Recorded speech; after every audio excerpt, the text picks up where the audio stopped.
morning, everyone, and today we're doing focus analysis on New Zealand dollar to US dollar, starting from the 1 month time frame. As usual, we'll start by identifying our zone. As usual, we'll start by identifying our zones.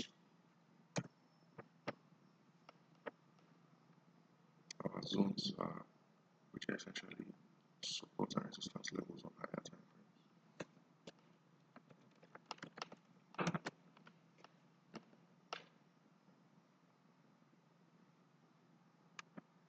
So wherever we have a support level or a resistance level, support turn resistance or resistance turn support, they are all collectively known as zones.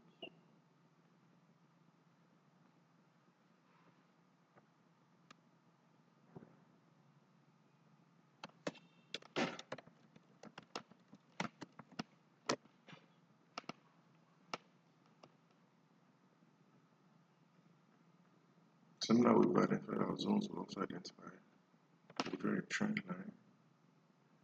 So this is also our monthly trend line. Usually there's no need to go to such a high time frame to start the analysis, but I prefer to do it on such a high time frame because, well, for practice, if no other reason.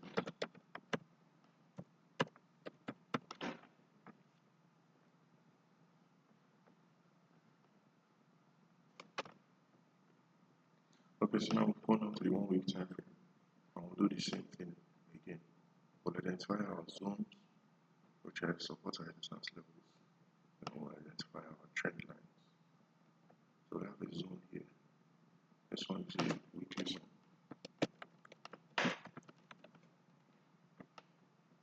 We have another zone here. Also another weekly zone. What makes it a weekly zone is the fact that we are drawing in a weekly time frame.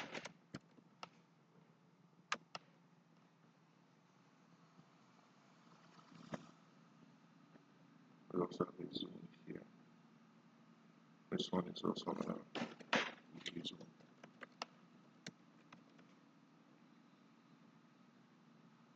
So now let's see what we can draw for trend lines.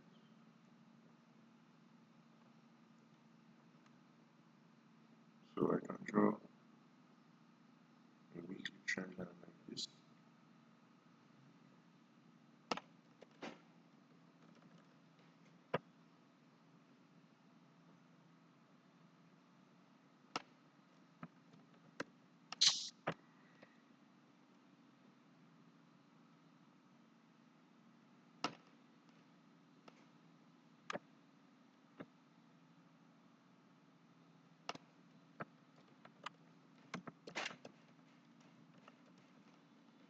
I can also draw another weekly trend line like this.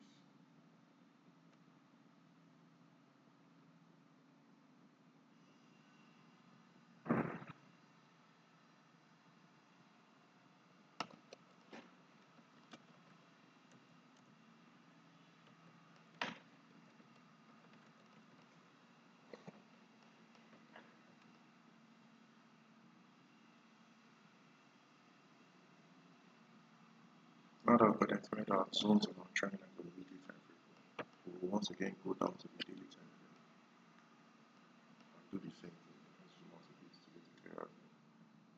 Then we'll draw our zones.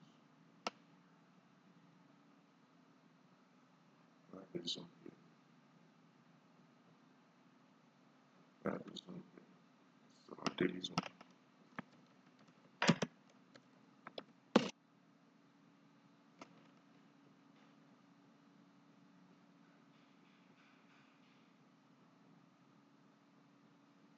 We have our daily zone here.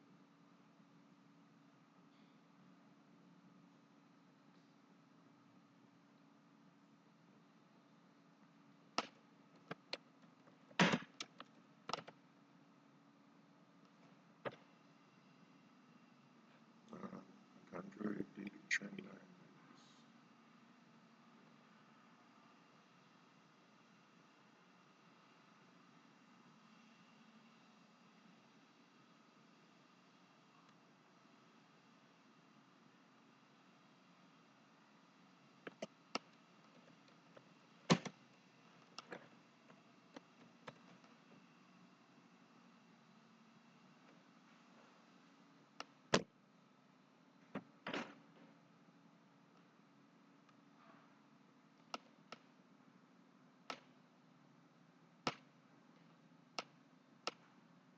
Okay, so next thing we'll do is to identify our trend origin, which is here.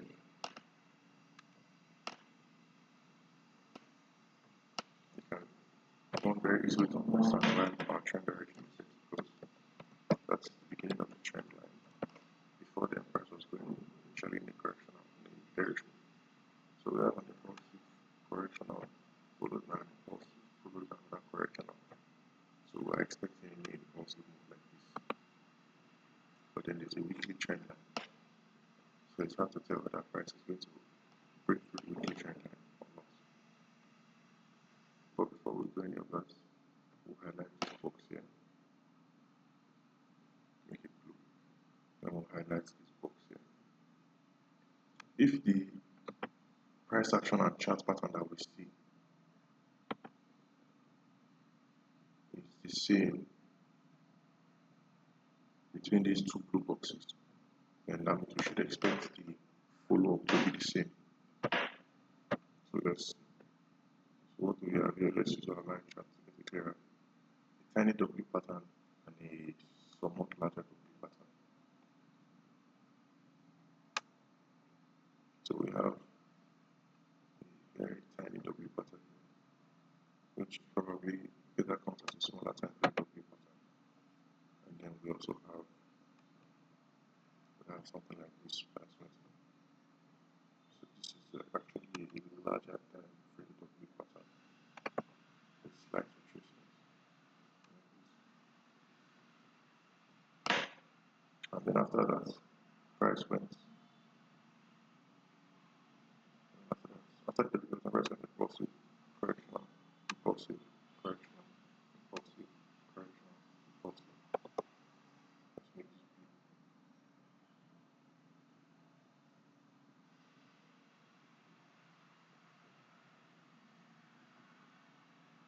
So what do we have here? What we have here is basically the exact same. Let's use line chart first. So you can see we have a tiny W pattern and then a larger W pattern. What do we have here? What do we have in this first blue box? We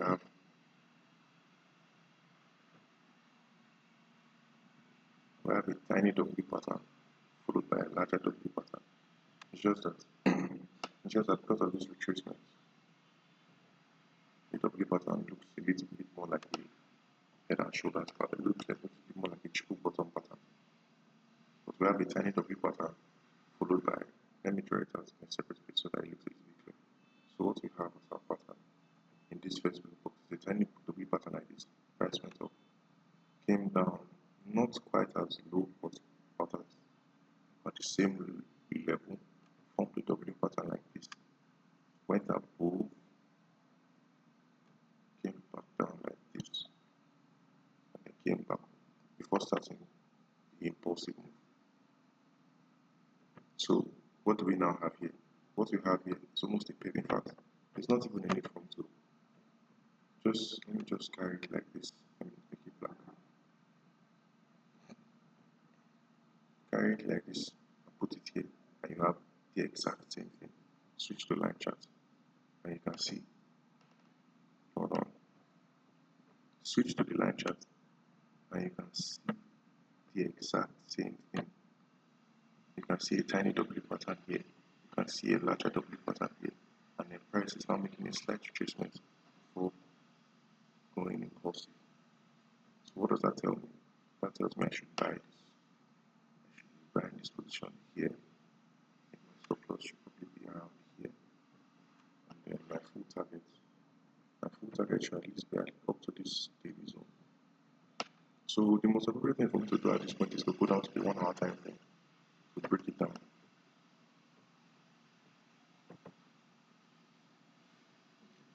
So let's go to the 4 hours back. So since the chart pattern that appeared in the pattern that appeared in the first blue box is completely identical to the pattern that appeared in the second blue box, then that means that we should also be expecting the follow-up pattern to be the same. So let's clone it, and then let's drag it all the way to this side.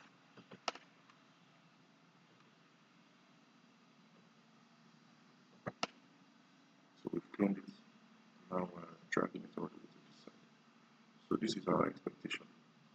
We expect impulsive, correctional, impulsive, correctional. The only difference is that it might not be as long. Let's reduce this a bit. Reduce this like this. Anyways, that's it for dot analysis on. So we're expecting the next pattern to also be exactly the same. That means that we're expecting impulsive. That means that this impulsive move was also impulsive, impulsive correction, followed by impulsive.